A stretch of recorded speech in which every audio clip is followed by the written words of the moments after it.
দেবী রুক্মিণী কোন কর্মের ফলে ভগবান শ্রীকৃষ্ণের স্ত্রী হলেন জানেন কি?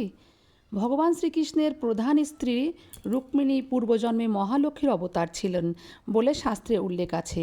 সাধারণভাবে পৌরাণিক কাহিনী অনুসারে দেবী রুক্মিণী হলেন দেবী লক্ষ্মীর অংশ বা অবতার।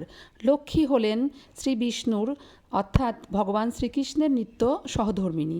তবে একটি প্রচলিত কাহিনী অনুসারে লক্ষ্মী দেবী পূর্বে মহর্ষি ভৃগুর কন্যা অলক্ষ্মী রূপে জন্মগ্রহণ করেন এবং কঠোর তপস্যা করে বরপ্রাপ্ত হন যে তিনি যেন শ্রীহরির সহধর্মিণী হতে পারেন। সেই বর অনুসারে তিনি এই জন্মে রুক্মিণী রূপে জন্মগ্রহণ করেন।